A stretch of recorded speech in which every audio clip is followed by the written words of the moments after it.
నమస్తే, welcome to V news Telangana. ముందుగా headlines. ఈసారి జగన్ 2.0 చూడబోతున్నారు వైఎస్ జగన్.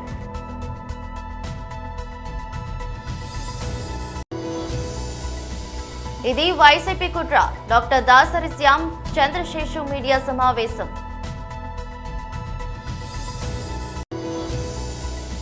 సంగారెడ్డిని మరో జవహర్ నగర్ గా మార్చాలన్న కుట్ర జరుగుతుంది. మెదక్ ఎంపీ శ్రీ మాధవనేని రఘునందన్ రావు. లైగర్ సినిమాలో నటించడం అనన్యకు ఇష్టం లేదు, చంకీ పాండే.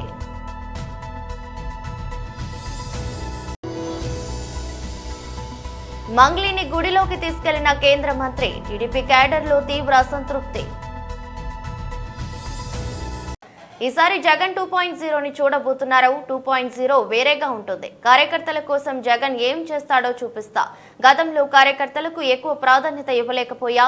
కార్యకర్తలను ఇబ్బంది పెట్టిన వారిని వదిలిపెట్టే ప్రసక్తే లేదు. అక్రమ కేసులు పెట్టిన వారిపై ప్రైవేట్ కేసులు వేస్తా, చట్టం ముందు నిలబెడతాం అని మాజీ సీఎం వైఎస్ జగన్ అన్నారు. నన్ను 16 నెలలు జైలులో పెట్టారు, ఏమైంది, బయటకు రాలేదా, సీఎం అవ్వలేదా అని మాజీ సీఎం వైఎస్ జగన్ అన్నారు. ఎవరికి ఏ కష్టం వచ్చినా కూడా నా కథ గుర్తు తెచ్చుకోండి. 16 నెలలు నన్ను జైల్లో పెట్టినారు. నా మీద కేసులు వేసింది కూడా మళ్ళీ ఎవరో కాదు, అటు కాంగ్రెస్ ఇటు తెలుగుదేశమే. నా పిటిషన్లో ఎవరు పిటిషనర్స్ అంటే అటు కాంగ్రెస్ ఎమ్మెల్యేలు ఇటు తెలుగుదేశం పార్టీకి సంబంధించిన నాయకులు. కేవలం రాజకీయంగా ఎదుగుతున్నాను అని ఒకే ఒక కారణంతో దొంగ కేసులు బనాయించారు. 16 నెలలు జైల్లో పెట్టినారు. కానీ ఏమైంది? బయటికి రాలా? ముఖ్యమంత్రి కాలా?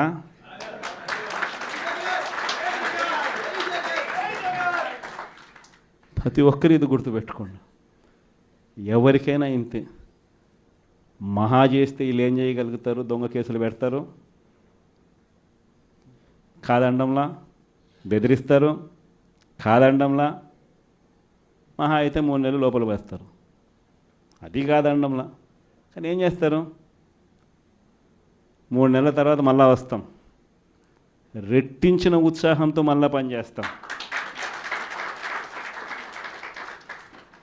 ఎవరెవరైతే మిమ్మల్ని జైల్లో పెట్టే కార్యక్రమం ఎవరెవరైతే చేస్తారో, మంచి చేసిన వాళ్ళని గుర్తుపెట్టుకోండి, చెడు చేసిన వారిని గుర్తుపెట్టుకోండి.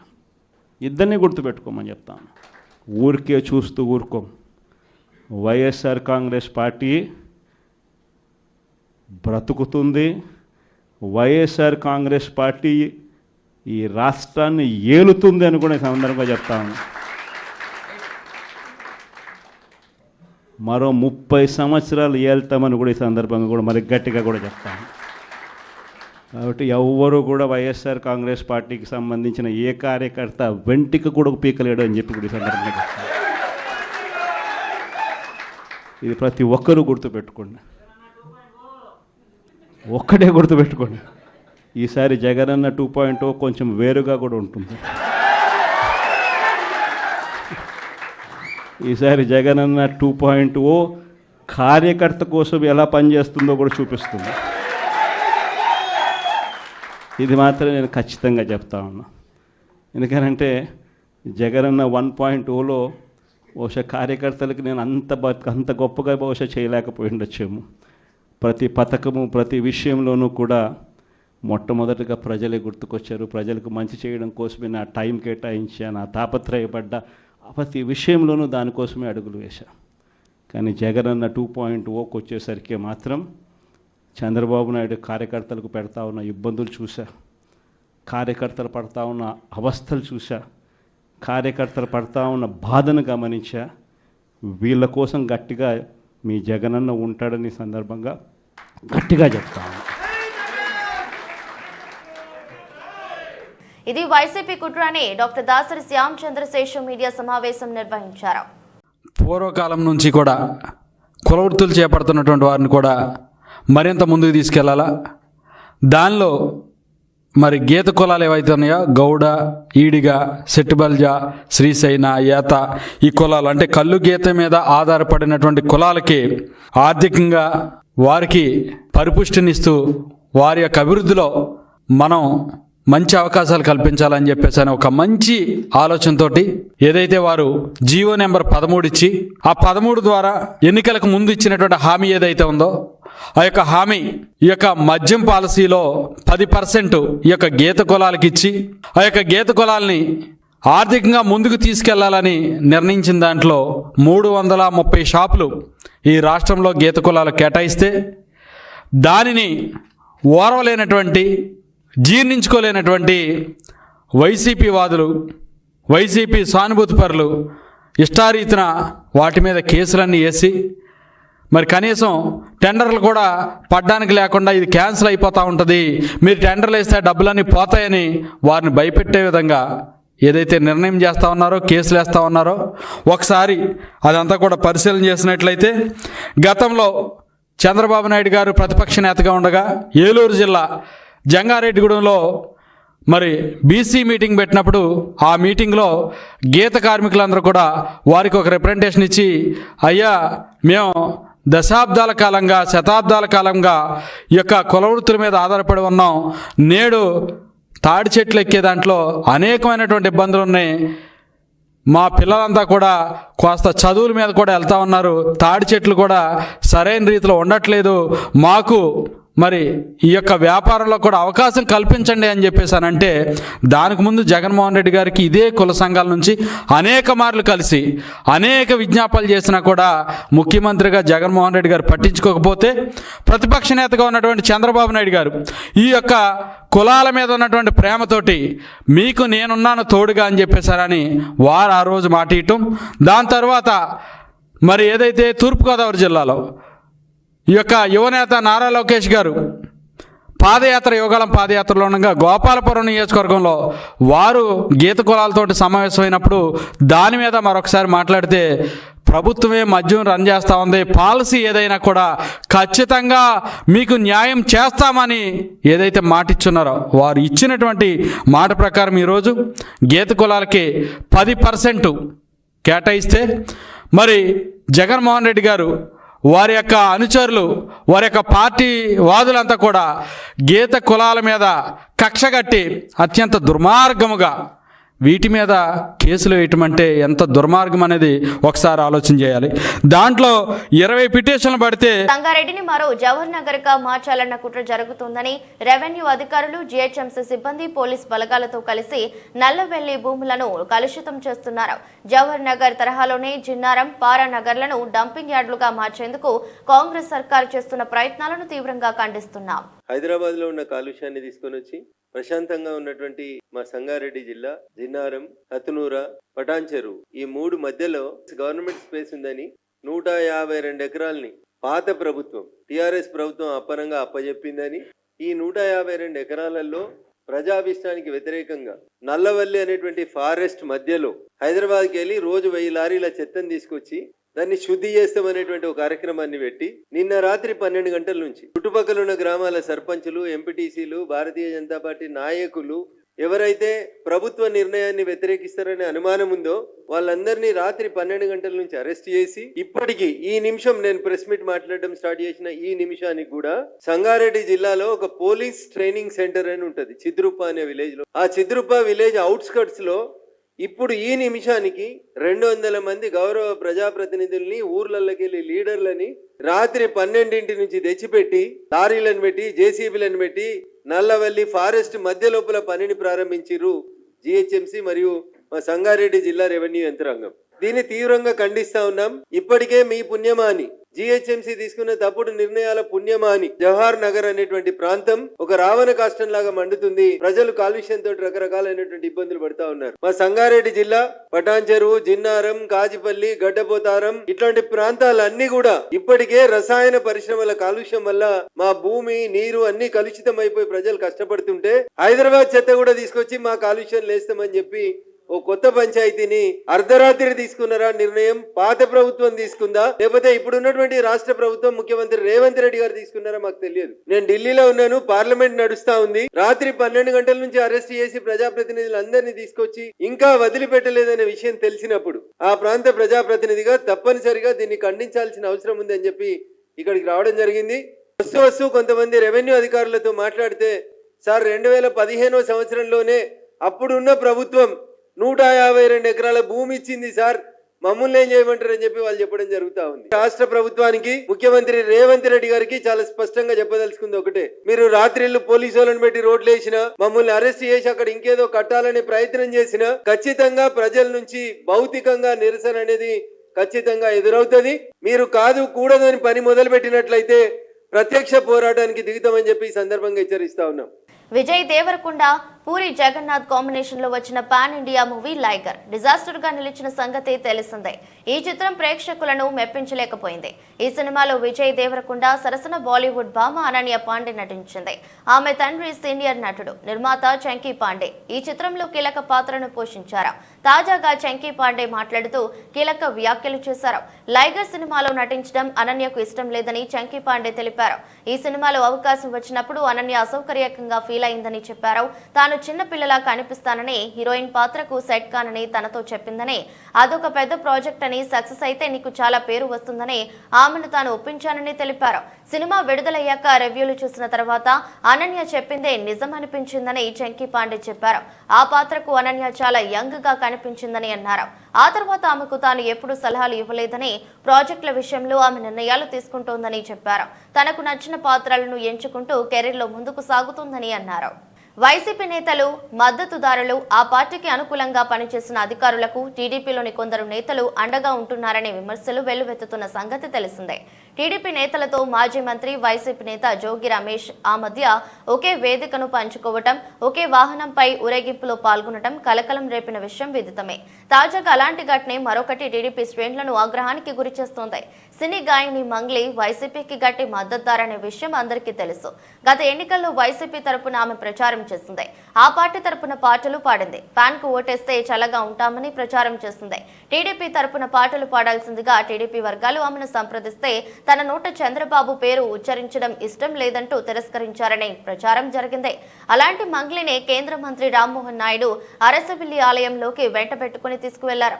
రథసప్తమి ఉత్సవాల సందర్భంగా అరసవిల్లి ఆలయం వద్ద మంగ్లీ బృందం పాటల కార్యక్రమాన్ని ఏర్పాటు చేసింది. ఈ సందర్భంగా కుటుంబ సభ్యులతో కలిసి రామ్మోహన్ నాయుడు ఆలయంలోకి వెళుతూ మంగ్లీని కూడా వెంట తీసుకువెళ్లారు. దీన్ని టీడీపీ క్యాడర్ తప్పుపడుతున్నారు. జగన్ కు మద్దతు ఇచ్చిన మంగ్లీని వెంట తీసుకెళ్లి ప్రత్యేక దర్శనం ఎలా చేస్తారని టీడీపీ నేతలు, కార్యకర్తలు ప్రశ్నిస్తున్నారు. ఈ మేరకు సోషల్ మీడియాలో విమర్శలు గుప్పిస్తున్నారు. వైసీపీ హయాంలో టీడీపీ నేతలను, కార్యకర్తలను వేధింపులకు గురి చేసిన అప్పటి శ్రీకాకుళం జిల్లా కలెక్టర్ శ్రీ కెఎస్ బాలాజీరావును రామ్మోహన్ నాయుడు వ్యక్తిగత కార్యదర్శిగా నియమించుకోవడాన్ని కూడా టీడీపీ కార్యకర్తలు గుర్తు చేస్తున్నారు. రామ్మోహన్ నాయుడు తీరుపై తీవ్ర అసంతృప్తిని వ్యక్తం చేస్తున్నారు. ఏఐటీయూసీ ఆధ్వర్యంలో ఆత్మకూరు ప్రభుత్వ వైద్యశాలలో పనిచేస్తున్న 14 మంది కాంట్రాక్ట్ వర్కర్స్ కు 9 నెలలు జీతాలు ఇవ్వాలని, అలాగే పీఎఫ్, ఈఎస్ఐ డబ్బుల జమను, ఈఎస్ఐ హెల్త్ కార్డును వారి కుటుంబ వివరాలను సేకరించి కార్డ్స్ ఇవ్వాలని, అలాగే ప్రభుత్వ ఆసుపత్రి నుంచి గుర్తింపు కార్డు ఇవ్వాలని, ఆత్మకూరు హాస్పిటల్లో పనిచేస్తున్న వర్కర్స్ అందరూ జీతాలు ఇచ్చేదాకా ధర్నాను కొనసాగిస్తామని ఏఐటీయూసీ వనపర్తి జిల్లా అధ్యక్షులు టి శ్రీహరి, డిఎంహెచ్ఓ అలాగే కాంట్రాక్టర్ పై చర్యలు తీసుకుని అధికారులు వేతనాలు వెంటనే చెల్లించాలని డిమాండ్ చేశారు. ఈ కార్యక్రమంలో హాస్పిటల్ సంఘం నాయకురాలు బాలరాజు, పార్వతమ్మ, నాగమ్మ, శైలజ, టి బాలకృష్ణమ్మ, ఏ బాలకృష్ణమ్మ, మణెమ్మ తదితరులు పాల్గొన్నారు. పిల్లలలో తినడానికి చాలా ఇబ్బందికరమైనటువంటి పరిస్థితి రావడం వల్ల బజారుకు వచ్చి మాకు వేతనాలు ఇవ్వాలి, వేతనాలు ఇచ్చేవాక మేము పనిలో రాము అని నిన్న హాస్పిటల్లో ఉన్నటువంటి సూపరింటెండెంట్కు వినతిపత్రం ఇచ్చి ఈరోజు ఉదయం 10 గంటల నుంచే సమ్మె ప్రారంభమైంది.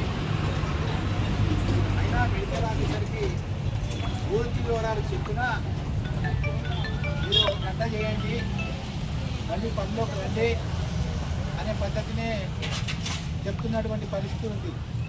అంటే ఇక్కడనే పనిచేసే మంది చాలామంది పర్మనెంట్ ఉద్యోగస్తులు ఉన్నారు. ఏఎన్ఎంలు, అట్లాగే ల్యాబ్ టెక్నీషియన్లు, మిగతా అన్ని రంగాలకు సంబంధించినటువంటి వాళ్ళు పనిచేస్తున్నారు. వాళ్ళకంతా కూడా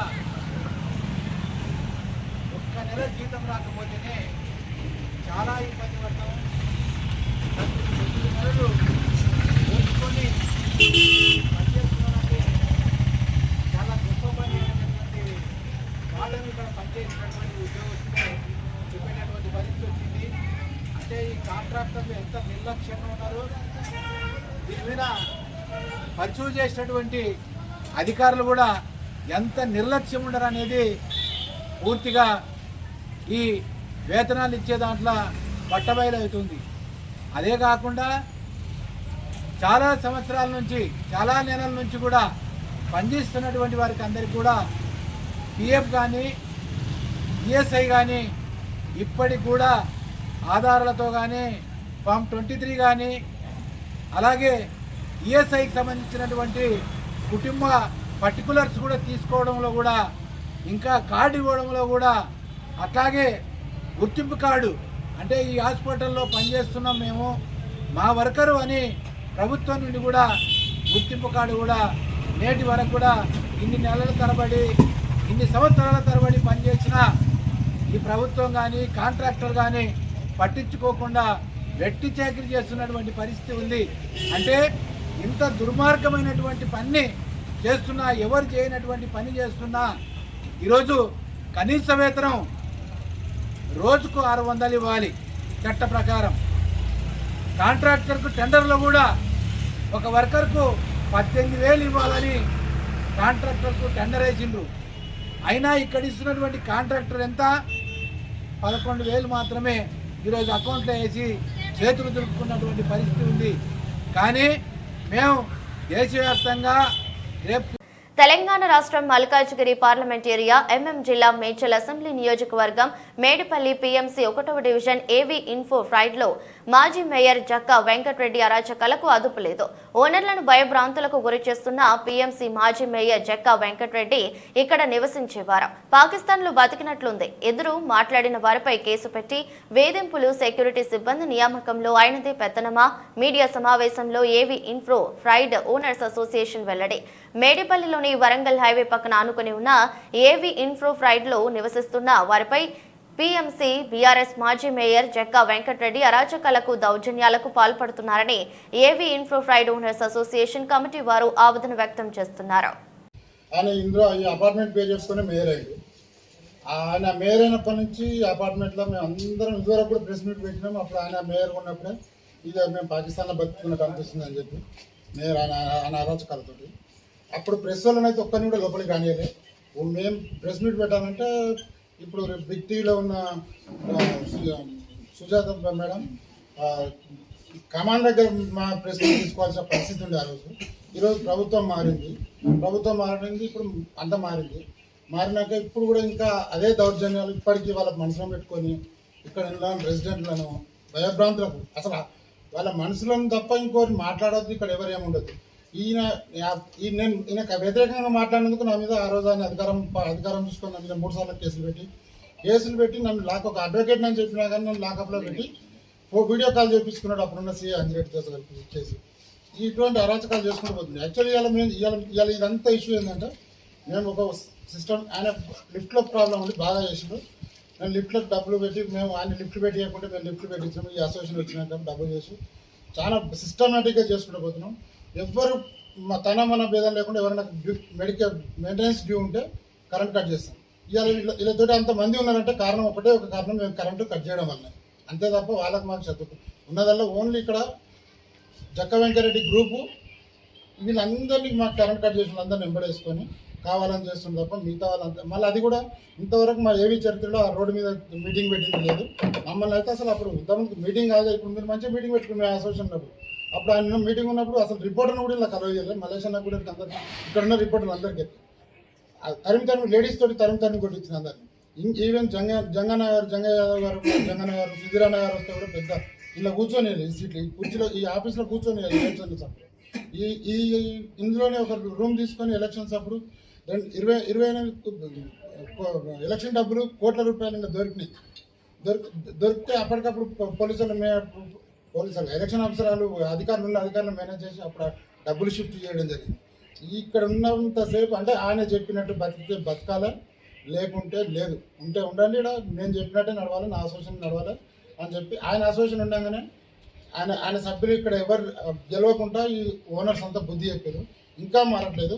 ఆయన ముందు ఉండకుండా అందరినీ ఎగేసి ఈ ఉన్న అసోసియేషన్ మీద ఎగేసి ఆడవాళ్ళు చూడడం మగవాళ్ళు చూడడం అంతా ఎగేసి ఇష్టం ఉన్నట్టు ఆయన దౌర్జన్యం ఇక్కడ మా దగ్గర కొనసాగిస్తూ ఇవాళ ఈ కార్యక్రమం చెప్పి మొదలుపెట్టించాను. యాక్చువల్గా మేము ఇంకో ఇప్పుడు మెయిన్ ఇష్యూ సెక్యూరిటీ సర్వీసెస్.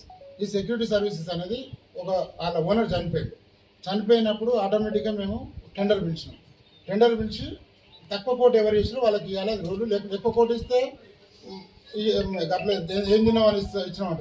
తక్కువ కోట్ ఇచ్చిన వాళ్ళకి మేము టెండర్ ఖరారు చేసి ఇచ్చేస్తే లేదు ఈ సెక్యూరిటీ ఏవి కన్స్ట్రక్షన్ పునాదులు ఉన్నప్పటి నుంచి ఉన్న సెక్యూరిటీ నా మన సైడ్ ఉండాలి, మీరు కొత్త సెక్యూరిటీని పెట్టొద్దని చెప్పి ఇదంతా ఇవైతే వీళ్ళకి సపోర్ట్ ఏమైందంటే మేము వచ్చినాక ఎవరు కరెంట్ కట్ చేయకపోయేది. మేము వచ్చినాక అందరు డ్యూస్ ఉన్న అందరికీ కరెంట్ కట్ చేసి పెట్టేసరికి ఇక కరెంట్ కట్ అయిన బాధితులంతా కొద్దిగా వీళ్ళకి సపోర్ట్ ఇచ్చారు. మేము ఓనర్లు నా కరెంట్ కట్ చేస్తావా కొంచెం ఫీలింగ్ ఉంటుంది. న్యూఢిల్లీలోని విజయ్ చౌక్ లో మీడియాతో మాట్లాడుతున్న బీఆర్ఎస్ వర్కింగ్ ప్రెసిడెంట్ కేటీఆర్. ఇవాళ ప్రపంచంలో మన పిల్లలు ఎక్కడున్నా కూడా పోటీ పడగలుగుతున్నారు అంటే దానికి కారణం వారికి అక్కడ లభించిన శిక్షణ, వారికి అందిన విజ్ఞానం, వారికి ఆనాటి నుంచి ఆ విశ్వవిద్యాలయాల్లో మరి రీసెర్చ్, డెవలప్మెంటు, పరిశోధన కార్యక్రమాలు ఏదైతే జరుగుతాయో వాటి నుంచి వచ్చిన ఫలాలు. అందుకే ఇవాళ కేంద్ర ప్రభుత్వానికి మేము చేసిన విజ్ఞప్తి ఏమంటే, ఒకవైపు భారతదేశంలో కేంద్రీయ విశ్వవిద్యాలయాలు ఉన్నాయి. అట్లా హైదరాబాద్లో సెంట్రల్ యూనివర్సిటీ లాగా, హెచ్సియు లాగా అట్లా భారతదేశంలో చాలా సెంట్రల్ యూనివర్సిటీస్ ఉన్నాయి. అట్లాగే స్టేట్ యూనివర్సిటీస్ ఉన్నాయి. అట్లాగే ఇప్పుడు ప్రైవేట్ రంగంలో కూడా డీమ్డ్ యూనివర్సిటీలు, ప్రైవేట్ యూనివర్సిటీలు ఇట్లా రకరకాలుగా వచ్చినాయి. వీటితో పాటు కొన్ని ప్రత్యేకమైన సెంటర్స్ ఆఫ్ ఎక్సలెన్స్, ఐఐటీలు కావచ్చు, ఐఐఎంలు కావచ్చు, మన హైదరాబాద్లో ఐఎస్బి కావచ్చు, IIIT కావచ్చు, ఇట్లా కొన్ని నిష్ ఇన్స్టిట్యూషన్స్ కూడా ఉన్నాయి. మేము భారత ప్రభుత్వానికి ఇవాళ ధర్మేంద్ర ప్రధాన్ గారిని కలిసాము, అందరం కూడా కలిసి, కేంద్ర హెచ్ఆర్డి మినిస్టర్ గారు. వారికి ఏం విజ్ఞప్తి చేశామంటే, ఈ యూజీసీ మార్చే ప్రయత్నం ఏదైతే చేస్తున్నదో నిబంధనలు, అందులో మొట్టమొదటిది మాకు అభ్యంతరకరమైనది ఏమి అంటే, భవిష్యత్తులో రాష్ట్రాల యొక్క హక్కులను హరిస్తూ ప్రజాస్వామిక అదేవిధంగా సమాఖ్య స్ఫూర్తికి విరుద్ధంగా అన్ని విశ్వవిద్యాలయాల్లో కూడా, రాష్ట్ర విశ్వవిద్యాలయాల్లో కూడా, స్టేట్ యూనివర్సిటీస్లో కూడా సెర్చ్ కమిటీలకు, వైస్ ఛాన్సలర్ నియామకానికి సంబంధించి సెర్చ్ కమిటీలకు రాష్ట్ర గవర్నర్ గారికే బాధ్యత పెడుతూ ఒక నిర్ణయం తీసుకుంటున్నారు. ఇది ఎంతమాత్రం కరెక్ట్ కాదు. ఎందుకంటే ఇది సమాఖ్య స్ఫూర్తికి వ్యతిరేకం, ఫెడరల్ స్పిరిట్కి వ్యతిరేకం, అటానమీకి, ఇన్స్టిట్యూషనల్ అటానమీకి కూడా ఇది వ్యతిరేకం అని చెప్పి వారికి చాలా వివరంగా, దాదాపు అర్ధగంట సేపు వారితో మీటింగ్ జరిగింది. చాలా వివరంగా మేము వినోద్ కుమార్ గారు, సబితా గారి నేతృత్వంలో మా పార్టీ ఆఫీస్లో చాలామంది అకాడమిషియన్స్తో, చాలామంది విద్యార్థి సంఘాల నాయకులతో ఏదైతే సమావేశం జరిగిందో ఆ విషయాలన్నీ కూడా సావధానంగా వారికి వివరించి చెప్పాం. అట్లాగే వైస్ ఛాన్సలర్ల ఎంపిక విషయంలో కూడా పారదర్శకత పాటిస్తూ నిష్ణాతులైన వారికి అవకాశాలు ఇవ్వాలి అని వారు కూడా సూచించారు. మేము కూడా ఏకీభవించాం. ఖచ్చితంగా నిష్ణాతులే ఉండాలి, ఖచ్చితంగా అకాడమిషియన్సే ఉండాలి. అట్లా ఉంటేనే పిల్లలకు కూడా భవిష్యత్తు ఉంటుంది, దేశానికి కూడా భవిష్యత్తు ఉంటుందని చెప్పి కూడా వారికి కూడా చెప్పినాం. కానీ ఈ విషయంలో కేంద్రం పూర్తిగా కంట్రోల్ తీసుకోవడం గవర్నర్ల ద్వారా మంచిది కాదు. సమాఖ్య స్ఫూర్తికి మాత్రం ఇది వ్యతిరేకం. This is against federal spirit అని చెప్పి కూడా వారికి గట్టిగా, ఖండితంగా చెప్పడం జరిగింది. అట్లాగే రాష్ట్రంలో కాదు, దేశం మొత్తంలో అన్ని విశ్వవిద్యాలయాల్లో కూడా దళిత, గిరిజన, బలహీన వర్గాల బీసీ స్టూడెంట్స్, స్కాలర్స్ కావచ్చు, పోస్ట్ గ్రాడ్యుయేట్ స్టూడెంట్స్ కావచ్చు, పిహెచ్డి స్కాలర్స్ కావచ్చు, ఇంకా మిగతా పిల్లలు కావచ్చు, ఇవాళ పెడుతున్న ఒక నిబంధన వల్ల వారికి తీవ్రమైన అన్యాయం జరిగే అవకాశం ఉందని చెప్పి కూడా మేము వివరించి చెప్పాం. ఒక క్లాజ్ తీసుకొస్తా ఉన్నారు, no suitable candidate found, NSF అని ఒకటి తీసుకొస్తా ఉన్నారు. అంటే ఈ విచక్షణాధికారం మరి మనం ఆ విశ్వవిద్యాలయానికి వదిలేసినట్టయితే వారి ఇష్టానుసారంగా అవసరమైతే అప్పుడప్పుడు అబ్యూస్ చేసి, వాళ్ళ ఇష్టం లేని వ్యక్తులు ఎవరైనా ఉంటే NSF కింద తోసేసి అక్కడ అర్హత కలిగి ఉండి కూడా రాజకీయాల వల్ల కానీ, ఇతరత్ర కారణాల వల్ల కానీ, ఏదైనా ఇతర విషయాల వల్ల కానీ సూటబుల్ SC, ST, OBC క్యాండిడేట్లకు అన్యాయం జరిగి ఇతర కమ్యూనిటీస్లో ఉండే వారిని, ఇది మంచిది ఎంతమాత్రం కాదు. కాన్స్టిట్యూషనల్. వార్తలు ముగించే ముందు మరోసారి హెడ్లైన్స్. ఈసారి జగన్ 2.0 చూడబోతున్నారు వైఎస్ జగన్.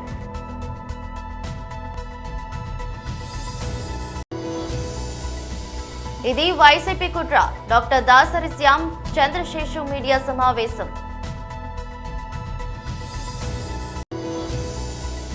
సంగారెడ్డిని మరో జవహర్ నగర్ గా మార్చాలన్న కుట్ర జరుగుతుంది. మెదక్ ఎంపీ శ్రీ మాధవనేని రఘునందన్ రావు. లైగర్ సినిమాలో నటించడం అనన్యకు ఇష్టం లేదు. చంకీ పాండే.